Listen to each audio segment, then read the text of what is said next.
तो किसान और सरकार के बीच जो बात है कि बनती नहीं, उसको बनाने के लिए सुप्रीम कोर्ट आया। सुप्रीम कोर्ट ने कानून को फिलहाल कुछ समय के लिए साइड रख दिया है, बोला इसको लागू मत करिए, और अपनी खुद की एक कमेटी बनाई।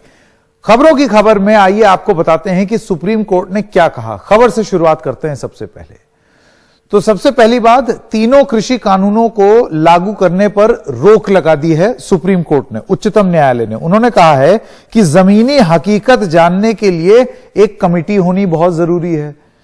उसके बाद वो कहते हैं कमेटी को 2 महीने का समय दिया गया और यह सियासत नहीं है, सहयोग करना होगा। यह सुप्रीम कोर्ट का आदेश का हिस्सा है। प्रतिबंधित संगठन पर कल हलफनामा दें, तो यह सुप्रीम कोर्ट में आज बोला। अब किसान संगठनों की तरफ से इस बात पर प्रतिक्रिया क्या आई, आपको वो बता दें। प्रतिक्रिया नंबर 1, कमेटी के सामने नहीं जाएंगे, सबसे पहले उन्होंने बोला। दूसरा, आंदोलन आगे भी जारी रहेगा। और तीसरा, कमेटी के सदस्य कानूनों के पैरोकार। अब यह सबसे बड़ी बात है, वो इसलिए क्योंकि देखिए कमेटी में है कौन कौन, आइए आपको बताते हैं। तो भूपेंद्र सिंह मान हैं, आप नेता हैं बीकेयू के, भारतीय किसान यूनियन। अब बीकेयू के बारे में आपको यह भी बता दें कि बीकेयू तमाम है, मतलब बहुत सारी भारतीय किसान यूनियन है, तो कोई एक नहीं है, उसके अलग अलग गुट हैं। और इसमें फिर हैं अशोक गुलाटी, आप कृषि अर्थशास्त्री हैं। प्रमोद कुमार जोशी हैं, डायरेक्टर साउथ एशिया IFRI। और अनिल घनवत, आप हैं शेतकारी संगठन के। तो इतने लोग इसमें हैं। अब आपको एक एक करके बताते हैं कि इन सब लोगों की सोच क्या है, ये कमेटी के लोग क्या समझते हैं। हम नहीं कह रहे हैं, अखबारों में इन्हीं के लेख हैं, जिसमें भूपेंद्र सिंह मान जो कि इस कमेटी में हैं, उनका कहना है कि कुछ संशोधनों के साथ वो बिल के पक्ष में हैं। अशोक गुलाटी कहते हैं कि तीनों कानून सही दिशा में बढ़ाए गए कदम हैं। ठीक है, यह कमेटी के मेंबर्स की राय है। प्रमोद कुमार जोशी कहते हैं कि MSP पर कानून बनाने के खिलाफ contract farming win win situation है। और अनिल घनवत कहते हैं संशोधन करें पर कानून वापसी की जरूरत नहीं। तो ऐसे में किसान संगठन और अब विपक्ष का भी यह कहना है कि जब इस कमेटी ने पहले ही मन बना लिया है, लेख लिख लिख के मन बना लिया है, तो फिर महज औपचारिकता नहीं रह जाएगी इस समिति के सामने, किसान अगर अपना पक्ष लेकर के जाएंगे।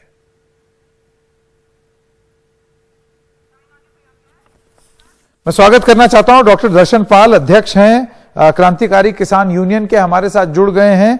और प्रकाश चंद शर्मा, राष्ट्रीय उपाध्यक्ष किसान मोर्चा भारतीय जनता पार्टी। प्रोफेसर दर्शन पाल, पहले आपसे शुरू करते हैं। डॉक्टर साहब, यह बताइए कि समिति बन गई, अब अगर आप समिति में नहीं जाएंगे तो आरोप आप पर यह लगेगा कि आप सुप्रीम कोर्ट की भी नहीं सुनते, आप सरकार की भी नहीं सुनते, किसी की भी नहीं सुनते। हाँ, देखिए ये आरोप तो लगेगा, लेकिन आरोप लगेगा इसका मतलब ये नहीं है कि हम अपने संगठनों को, अपने किसानों को एक ऐसी सिचुएशन में पहुंचा दें जहां हम उनको लेके चले थे एक संघर्ष में, जिस संघर्ष में हमने ये उनको बोला था कि MSP और 3 कानून जो है इनको रद्द करा के हम केंद्र सरकार से वापस मुड़ेंगे। तो इस सिचुएशन में केंद्र सरकार से भी बात हुई 8 राउंड की, उससे कुछ नहीं निकला। लोग सुप्रीम कोर्ट में चले गए और हमें ऐसा लगता ही था कि सुप्रीम कोर्ट केंद्र सरकार के ऊपर दबाव बनाने की बजाय वो एक कमेटी जैसा कोई लेके आएगी। इसीलिए हमने कल रात एक बल्कि एक प्रेस नोट दिया जिसमें हमने ये किया कि हम कमेटी के पक्ष में नहीं है और कमेटी के जो बनेगा भी हम उससे कोई वार्तालाप नहीं करेंगे, क्योंकि हम ये जानते हैं कि कमेटी बनाना ही अपने आप में एक डिलेइंग टैक्टिस है, डाइवर्शनरी टैक्टिस है। और ये हमारे जो लोग संघर्ष के इतने संगठनों के संघर्ष में बैठे हैं, उनकी पूरी सोच को एक डेविएट करने के लिए, डाइवर्ट करने के लिए और डिले करने के लिए रोल करेगा। इसलिए हमने कमेटी का जो एक कॉन्सेप्ट था, उस कॉन्सेप्ट को पहले से ही रद्द किया। और ये आज भी हम ये कहते हैं कि ये कमेटी बनाने का मतलब ये है कि केंद्र सरकार जो अपने से चीज को हटाना चाहती थी वो सुप्रीम कोर्ट के जरिए एक कमेटी बना के उन्होंने पूरा कर लिया है।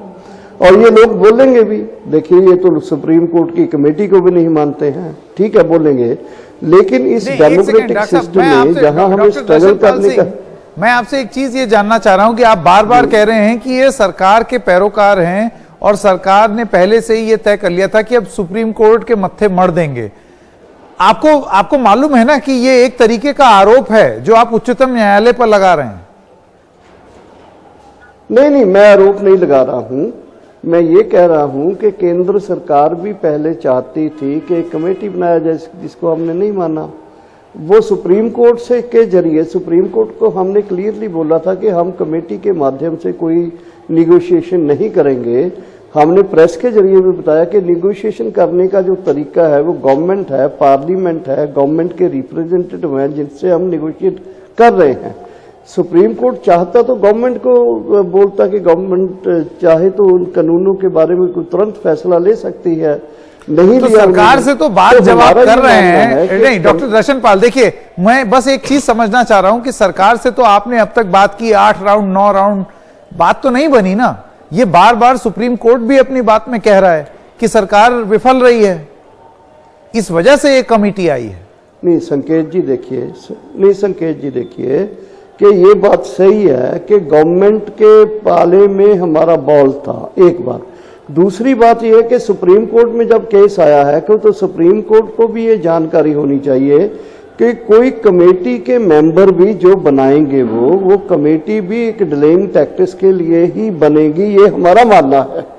वो सुप्रीम कोर्ट के ऊपर आरोप नहीं है ये, लेकिन हमारा मानना है कि जो भी कमेटी बनता है वो कमेटी अगर सचमुच में कुछ इस किस्म की कमेटी हो जो इस तरह का सिस्टम में हो, जो हमारा कोई अभी तक एक्सपीरियंस नहीं है ऐसा, लेकिन हमारा ये मानना है कि 99.99% जो कमेटी है वो डिलेइंग टैक्टिक्स के लिए बनाई जाती है, बनती है। और उससे दूसरा जो फैक्ट मैं बोलना चाहता हूं कि इससे हमारे आंदोलन का जो यूनिटी कोऑर्डिनेशन बना है, जो एक विशालता बना है, उसमें एक कंफ्यूजन और एक इस तरह का वो पैदा होता है जिसको हमारे लिए दोबारा बनाना बहुत मुश्किल है, बहुत मुश्किल होगा। इसलिए हमने ये तय किया है कि जिस गवर्नमेंट के साथ, जिस रिप्रेजेंटेटिव ऑफ गवर्नमेंट के साथ हमारा बातचीत चल रहा था, जो लोग उसके विरोध में उठ के आ रहे हैं, अभी उसको कमेटी की तरफ हम डाइवर्ट कर दें, अगर उससे हमारा आंदोलन जो है ठीक है बिल्कुल शर्मा जी आपने सुना डॉक्टर दर्शन पाल क्या कह रहे हैं, मैं आपका मत जानना चाहता हूं। संकेत जी, काफी कंफ्यूजन भरा मत है डॉक्टर दर्शन पाल जी का, काफी वरिष्ठ हैं, किसानों के लिए संघर्ष करते रहे हैं और ये मेरे हिसाब से चाहते हैं कि लोकतंत्र में भीड़ तंत्र हावी हो जाए, देश में एनार्की फैल जाए। देखिए कहने वाली बात है, बैकग्राउंड में जाने की स्थिति है कि जब ये कानून आया कुछ पॉइंट्स थे, कुछ मुद्दे थे जिसमें मतभेद था, कुछ लोगों ने पॉइंट रखे, अलग अलग लोगों ने रखे और सरकार ने कोशिश की कि अपने हाथ से उसको एकोमोडेट करे। एकोमोडेट करने में काफी सारी चीजें निकल के आई सामने में। अब जब यह मुद्दा देश के सर्वोच्च न्यायालय के पास में है, जिनमें इनकी एक मांग यह थी कि भाई किसान के पास अगर कोई डिस्प्यूट होगा तो उस समय यह मांग थी कि वो एक एसडीएम कोर्ट जाएगा, एसडीएम कोर्ट से कोर्ट नहीं जा सकता। इन्होंने कहा था साहब कोर्ट क्यों नहीं जा सकते। अब जब उसी कोर्ट का जो माननीय उच्चतम न्यायालय है, जो सर्वोच्च संस्था है और जो हमारे संविधान का संरक्षक है, वो अगर कुछ बात कर रहा है तो उसको ये मानने को तैयार नहीं है। इनके अपने कुछ प्री डिटरमाइंड एजेंडाज हैं जो ये नहीं चाहते कि डिस्कशन के माध्यम से रिजॉल्व हो। वाली बात पर सारी बातें ले लूंगा, लेकिन शर्मा जी आप मुझे ये बताइए कि किसानों का ये मानना है कि जब कमेटी में भूपिंदर सिंह मान, अशोक गुलाटी, प्रमोद कुमार जोशी और अनिल घनवत, अब इनका मत है, उनको पूरा अपना मत रखने का अधिकार है, वो क्या सोचते हैं उनको सोचने का अधिकार है। लेकिन अगर ये कमेटी में होंगे और इनके लेख तो हम देख ही रहे हैं, इनके लेख पढ़ करके साफ लगता है कि ये इस कानून के पक्षधर हैं। ऐसे में बातचीत कैसे होगी? संकेत जी, दो बातें हैं। देखिए सर्वोच्च न्यायालय ने कमेटी क्यों बनाई है कि वो इस पूरे किसान के मुद्दे को विस्तार से समझने की कोशिश करना चाहते हैं और हर एक व्यक्ति, हर एक नागरिक देश का, हर एक किसान संगठन स्वतंत्र है जाके अपनी बात रखने का। उस बात को वे एकोमोडेट करके अपने सुप्रीम कोर्ट के सामने उस बातों को रखेंगे। दूसरी बात है कि ये जो 4 नाम है ये सरकार ने नहीं सुझाए हैं, सुप्रीम कोर्ट ने अपनी संज्ञान से इनको लेके वहां पे उसकी एक कमेटी तैयार की है। अब मैं बात करूं इंडिविजुअल मेंबर्स की, भूपेंद्र सिंह मान की ये बीकेयू के अध्यक्ष रहे हैं और पहले इस कानून के विरोध में रहे हैं, और इन्होंने कहा है कि कुछ सुधार की आवश्यकता है, और जैसे जैसे इनको विश्वास हो गया, ये डीप में गए, इन्होंने इसका समर्थन कर दिया कि इन सुधारों के साथ हम लागू हैं। चारों का अगर आप प्रोफाइल देखें, देखिए बात हम देश की करें और देश के डेवलपमेंट की करें, कृषि सेक्टर एक ऐसा विषय है काफी जटिल रहा है, और हमें मानना चाहिए काफी व्यवस्था के बाद। चलिए मैं डॉक्टर दर्शन पाल से इसका जरा जवाब ले लूं जल्दी से। आपने डॉक्टर दर्शन पाल, आपने सुन लिया ये कहना कि ये सारे लोग जो हैं वो आपके विरोध में हैं, इस वजह से आपके पक्ष में बात नहीं कर रहे। आप कह रहे हैं कि ये यूनिटी दोबारा बनाना, एकजुट होना थोड़ा सा मुश्किल होगा। मैं आपसे ये जानना चाह रहा हूं कि किसान जो संघर्ष कर रहे हैं या जो धरने पर बैठे हैं, उन पर आरोप यह भी लगता रहा है कि अब आप अड़ियल हो गए हैं। इतनी सख्त डिमांड नहीं थी पहले आपकी। मुझे लगता नहीं, मुझे नहीं लगता कि इसको अड़ियल बोला जाए। मुझे ये नहीं, क्योंकि मैं ये कहना चाहता हूं कि जिस तरीके से सरकार जिस समय ये 3 ऑर्डिनेंस और फिर एक्ट बनाए हैं इन्होंने, वो सरकार का आप तरीका देखिए वो किस किस्म का है। वो अड़ियल हम नहीं बोले, लेकिन सरकार ने चीजों को पुश किया है, कुछ चीजों को। अगर ये पुश किया है तो इसका मतलब यह है कि सरकार को लगता था कि इस डेमोक्रेटिक सेटअप में कुछ लोग विरोध करेंगे। एक दूसरी बात, तीसरी मैं ये कहना चाहता हूं कि 3 कानून में, पर्टिकुलरली 2 कानून, ठेका खेती और एपीएमसी बाईपास एक्ट जो है, इसके बारे में ये बात करना चाहता हूं कि ये जिस समय लेके आए हैं, और जिसमें मैं पंजाब, हरियाणा, पश्चिम यूपी के किसानों की एक प्रतिनिधित्व करता हूं, आने वाले समय में एमएसपी एक बड़े किसान आंदोलन का रूप लेगा, तो इसमें ये चीजें जो है इन सरकार को या इस जो पक्षधर है सरकार के, इनको ये नहीं पता है कि पूरे किसान जो एग्रीकल्चर इकोनॉमी है, पूरे किसान समुदाय जो है, उसको कैसे ये प्राइवेट मंडी पहले से ही नोच रही है पूरी तरह से। आप देखिए बिहार से, यूपी से लोग जो पैडी लेके पंजाब में बेचने आते हैं, क्योंकि वहाँ एमएसपी मिलता है, वहाँ एपीएमसी मंडी है, वो वहाँ गारंटी है खरीद की। तो ये जो सिस्टम बना हुआ है, इस अच्छे सिस्टम को डेवलप करना, इस अच्छे सिस्टम की कमजोरियों को दूर करना और अल्टीमेटली इस अच्छे सिस्टम को पूरे देश में लागू करना, ये अगर नहीं करना तो उसकी जगह आप प्राइवेट कैपिटल को या प्राइवेट प्लेयर्स को लाके उनके हाथों मंडी के कानूनों के ऊपर आप उनको छोड़ना चाहते हो। तो ये क्या हुआ था मंदसौर में, ठीक है, मध्य प्रदेश में मंदसौर में जो लोग मारे गए थे वो तभी मारे गए थे ना कि वहां जो गेहूं था वो 500 रुपए क्विंटल कम बिक रहा था पंजाब से। वो सोच रहे थे कि हमें एमएसपी मिले वहां। तो ये जो किसानों का जो पीड़ा है, जिसको ये नहीं समझ पा रहे, और किसानों का नहीं, मुझको ये मैं एक हाँ या ना मैं आपसे जानना चाहता हूं डॉक्टर दर्शन पाल, अब ये कमेटी बैठेगी, कमेटी सुनना चाहेगी, आप इस कमेटी के पास जाएंगे या नहीं? क्योंकि अगर नहीं जाएंगे तो ये तो आप सुप्रीम कोर्ट की बात नहीं मान रहे।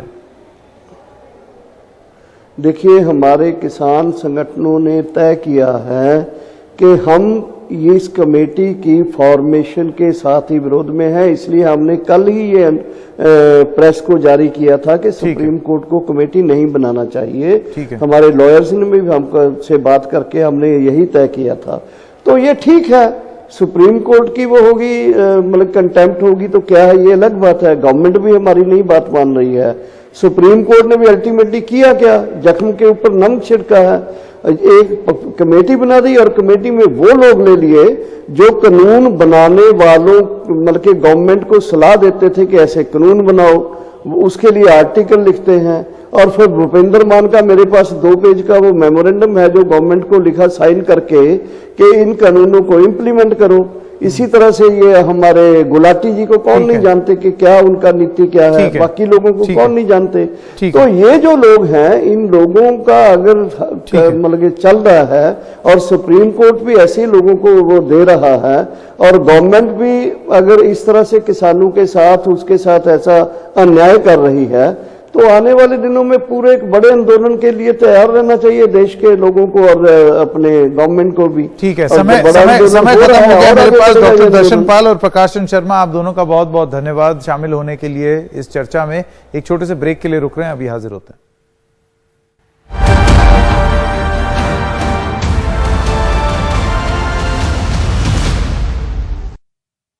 और सुप्रीम कोर्ट ने किसान आंदोलन से जुड़ी जो कमेटी बनाई है, किसान संगठन और विपक्षी दल उसके विरोध में हैं।